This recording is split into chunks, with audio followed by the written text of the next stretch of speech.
Nah, guys, kembali lagi di channel Aprisitorus, di mana channel ini akan memberikan diri kamu suatu informasi baik dari pekerjaan, asmara, keuangan, serta kehidupan diri kamu secara general. Sebelum saya memberikan suatu informasi dari berbagai aspek yang barusan saya katakan tadi, saya juga mengingatkan kepada teman-teman, informasi yang saya berikan terhadap diri kamu bukan suatu acuan untuk kamu ambil dan untuk kamu terima. Saya hanya bisa memberikan diri kamu suatu informasi berdasarkan kartu yang saya pegang ini. Diri kamu hanya bisa berencana terhadap kehidupan kamu, akan tetapi di balik dari informasi dan perencanaan tersebut, lagi-lagi yang menentukan adalah Sang Pencipta. Sebelum saya mengambil satu persatu kartu yang saya pegang ini secara acak, saya juga mengingatkan kepada teman-teman apabila ketemu dengan channel saya agar menekan tombol subscribe-nya dan menyalakan loncengnya supaya next video saya lebih semangat untuk memberikan suatu informasi baik terhadap kondisi energi kamu, manusia yang selama ini kamu prioritaskan, serta pihak ketiganya. Oke Wak Geng, sama seperti biasanya, saya tidak memiliki judul atau topik yang akan saya angkat atau yang akan saya bahas, tetapi saya akan berusaha untuk berbagi cerita dari setiap kartu yang akan saya ambil nanti. Apakah cerita di balik dari kartu tersebut akan memberikan suatu gambaran yang bersifat positif atau kebalikannya? Kita langsung saja. Saya akan mengambil beberapa kartu, di mana kartu yang akan saya ambil nanti bisa saja bersifat resonate, bisa saja tidak bersifat resonate. Semuanya saya kembalikan terhadap pola pemikiran kamu, semuanya saya kembalikan terhadap situasi energi yang kamu miliki untuk saat ini.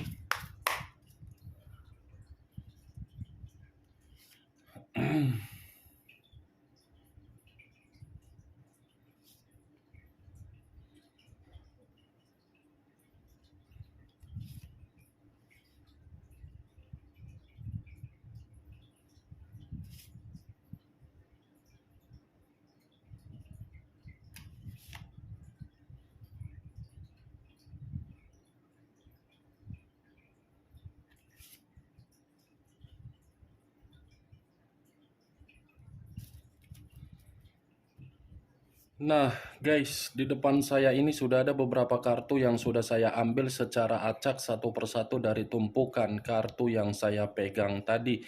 Apakah informasi atau cerita di balik dari kartu yang ada di depan saya ini akan memberikan suatu gambaran yang bersifat positif atau kebalikannya? Kita langsung terhadap kartu pertama. Muncul kartu ini. Sekali lagi saya mengatakan, muncul kartu yang saya pegang ini. Di mana kemunculan kartu yang saya pegang ini seperti memberikan suatu isyarat atau berbicara terhadap kondisi satu energi, yang dimana kondisi energi tersebut untuk saat ini saya melihat dan saya merasakan sepertinya ada satu bentuk pergerakan, tetapi bentuk pergerakan ini saya kategorikan dari unsur permainan perasaan. Kenapa saya mengatakan unsur permainan perasaan?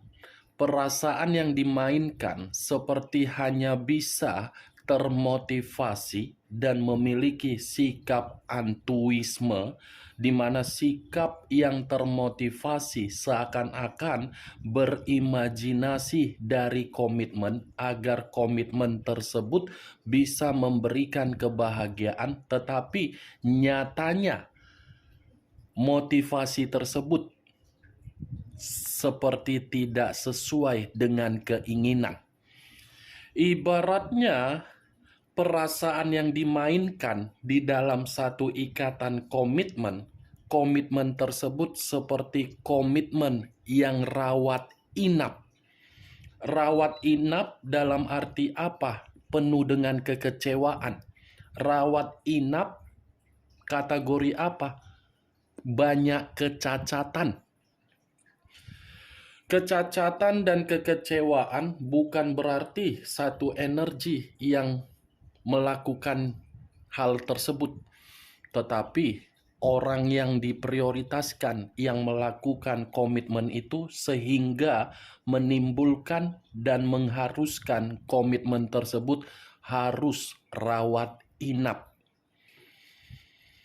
Kalau saya mengarahkan kartu yang saya pegang ini terhadap posisi energi yang dimiliki oleh pihak lain atau orang lain, serta mengesampingkan satu energi yang saya katakan tadi, kartu ini seperti mengatakan karakter yang dimiliki oleh pihak lain selalu saja membuat situasi yang seharusnya penuh dengan keceriaan, tetapi keceriaan tersebut berubah dari konflik.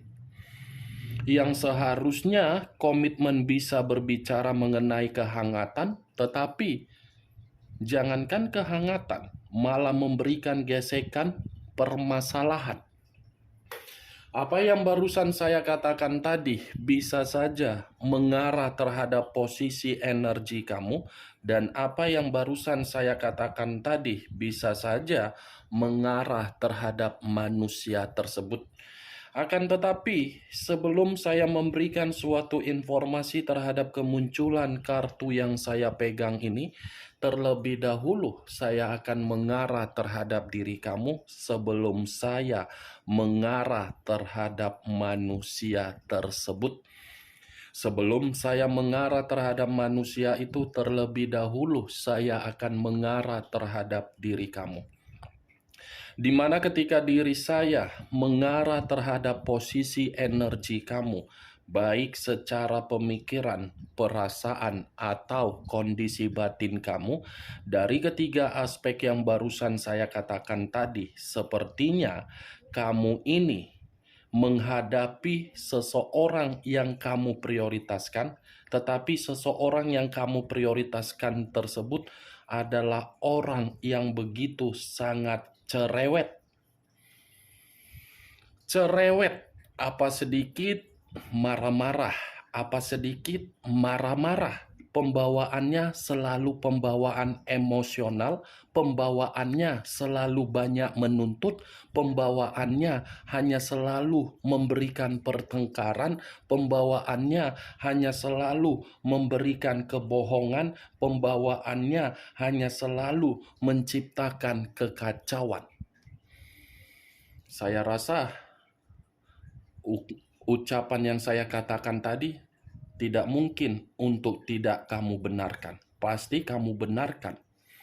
Karena bagi saya, orang yang kamu prioritaskan itu adalah orang yang mengharuskan diri kamu untuk melakukan berbagai aspek, tetapi hasilnya harus perfeksionis. Tidak ada kesalahan, tidak ada kecacatan, tidak ada suatu bentuk kecurangan. Mantap ya, Wak Geng? Ya.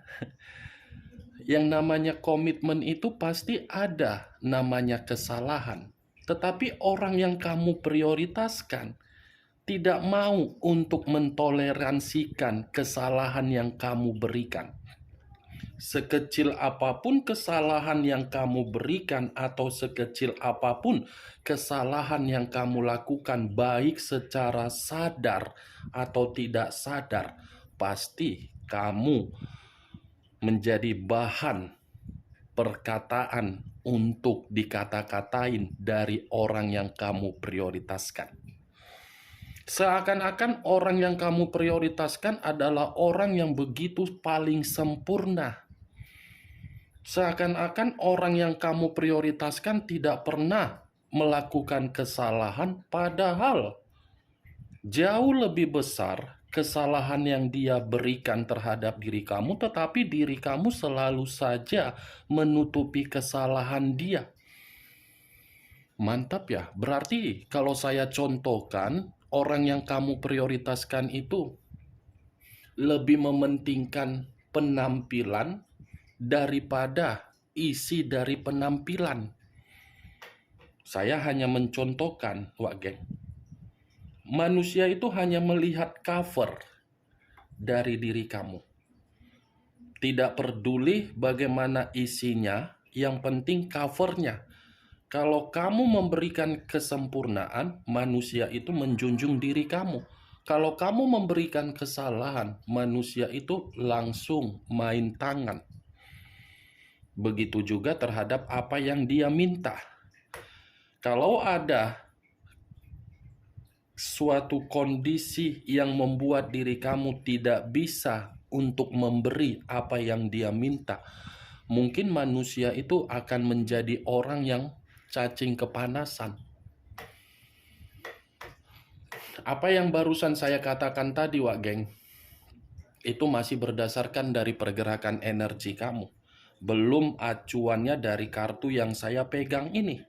Kalau acuannya dari kartu yang saya pegang ini, kartu ini menyuruh diri kamu, mengharuskan diri kamu untuk mengubah arah pemikiran kamu, untuk memberikan peluang terhadap diri kamu, untuk membiarkan diri kamu berkembang dan memberikan kebebasan. Ubah arah yang seharusnya menjadi 360 derajat. Selama ini kan diri kamu sudah banyak tertekan. Sudah banyak kan tertekan dari orang yang sama sekali tidak pernah memberikan suatu bentuk sikap bahagia, yang taunya hanya bisa menimbulkan konflik tetapi banyak tuntutan. Knight of Wands, pangeran yang menunggangi satu kuda tetapi membawa satu tongkat. Tongkat yang dibawa inilah yang saya kategorikan orang yang kamu prioritaskan. Cerewet, penuh dengan pertengkaran, penuh memberikan kekacauan, penuh dengan kebohongan, penuh dengan situasi yang tidak bisa kamu percayai. Nih, Dewa Geng. Kalau saya mengarahkan kartu ini dari posisi energi manusia yang telah meninggalkan diri kamu, kartu ini pun seperti mengatakan ada suatu semangat yang dimana semangat itu berasal dari energi dia, tetapi energi yang tercermin seperti mengatakan manusia itu ingin terkoneksi terhadap diri kamu. Ibaratnya manusia ini siap meluncur untuk berangkat, untuk mengubah apa yang pernah dia tinggalkan. Wah, kalau saya dalam posisi kamu mah, mau dia meluncur, mau dia jungkir balik, mau dia guling-guling, mau dia tergeletak di lantai, mau dia joget-joget, bodoh amat. Kalau saya berada di dalam posisi kamu, sekalipun meluncur di atas pesawat, dari atas pesawat sampai ke tanah, saya no comment. Daripada saya menerima dan menyambut luncuran yang akan terjadi terhadap diri saya, lebih baik saya tidak mau menyambut. Daripada disambut, toh juga kena omelan, kena marah, diceramai, mending ceramah tersebut diberikan berdasarkan dari karakter yang bisa membuktikan ada kebahagiaan. Ini diceramahi bukan menggambarkan karakter yang baik. Kalau saya berada di dalam posisi kamu, Wak Geng, pesawat yang ingin membuat manusia itu luncur, saya boom dari atas. Lebih baik tidak usah datang. Itu dia, kalau saya berada di dalam posisi diri kamu, perkataan yang saya katakan tadi bukan dalam arti saya ingin menyudutkan atau memberikan diri kamu suatu bentuk sugesti, atau ingin memberikan suatu perkataan provokator, tidak. sudah nyaman dengan kesendirian, sudah nyaman dengan kebebasan, sudah nyaman dengan kemerdekaan, tahu-tahu ingin kembali, di mana kembali bukan memberikan suatu bentuk perubahan, malah ingin menceramai. Wah, hebat banget ya kan? Saya hanya mengibaratkan kalau saya berada di dalam posisi kamu. Karena suatu komitmen kalau sudah penuh dengan kondisi yang cacat, rawat inap, sangat sulit untuk membuat situasinya bisa sembuh. Selama ini kan komitmen kamu itu seperti komitmen yang emergensi, gawat darurat, yang secara otomatis opname. Kamu tahu kan opname? Opname yang ada di tangan selang infus, ya seperti itulah komitmen kamu. Kalau dibawa ke rumah sakit, komitmen kamu itu pasti kata dokter harus diopname. Karena setelah diopname baru bisa pulih. Pulih bukan berarti membuat bakteri yang ada di dalam tubuh itu bisa stabil. Malah makin gawat. Itulah komitmen kamu, opname. Daripada opname tersebut terjadi kembali, lebih baik kan mencari kesenangan dulu diri kamu, bebaskan dulu diri kamu, kan? Wah, geng, bagaimana? Cocok kau rasa dengan apa yang barusan saya katakan tadi? Ya, kalau cocok angkat, kalau tidak cocok ya tidak usah kau angkat. Anggap saja apa yang saya katakan tadi hanya sekedar menggibah. Menggibah yang tidak berfaedah, menggibah yang tidak berkualitas.